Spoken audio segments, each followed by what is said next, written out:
As far as the one-tailed test under the Wilcoxon Signed Rank Test is concerned, we are assuming that the median difference under the alternative hypothesis is of type greater than 0 or less than 0.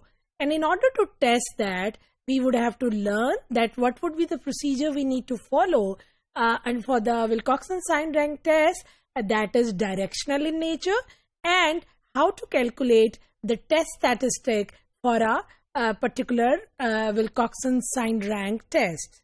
So students, these are certain steps of Wilcoxon Signed Rank Test. If we just look into the first pair, here we are interested in testing the alternative that is directional, one-tailed, and it is of greater than 0. That means we are expecting that the median, if it is expected to lie in the center, then we are interested in this particular alternative hypothesis that it is greater than 0, or we might be interested in testing that the median difference is less than 0. That means it lies on to the negative side of this distribution.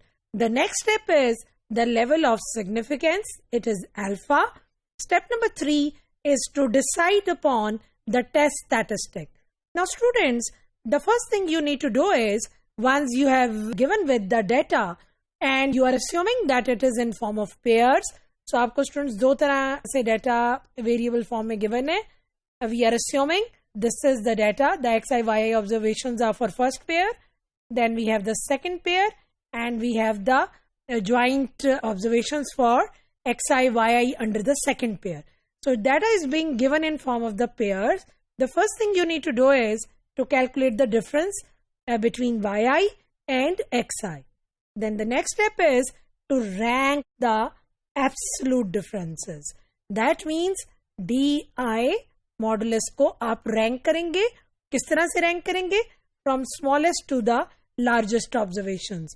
In other words, we need to rank the absolute di's. Once we are done with that, then the next step is to assign to each rank the sign of the difference whose absolute value yielded that rank. यानी जो last column होगा students आपके पास, उसमें जो आपने sign observe किया था, वो आप उसके absolute rank के साथ assign करेंगे. Once you are done with that, you need to obtain the sum of the ranks with positive signs and you call them as T+.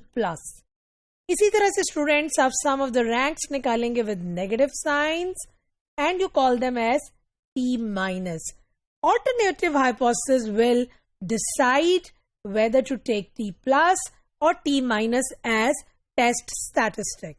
Whereas if we move on to the critical region, in case of the first pair of hypotheses, which was H1 MD greater than 0, we have designed the critical region that the sufficiently small values of T- will cause rejection of H0.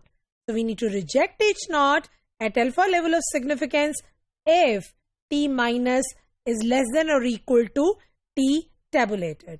Whereas for the other pair of hypotheses, sufficiently small values of T+ will cause rejection of H0, because we are expecting under this particular alternative hypothesis that T+ must be larger compared to T-. So if it is not true, we get a sufficiently small value of T+, then it will cause the rejection of H0. That means we need to reject H0 at alpha level of significance provided our T+ remains less than or equal to T tabulated value. And lastly, on the basis of the step 3, which is the test statistic, and step 4, which is the tabulated value that we have obtained from the Wilcoxon Signed Rank Test tables that are available in the standard textbooks, we need to compare both the values, the calculated one and the tabulated one. And on the basis of that comparison, we can reject or accept our null hypothesis.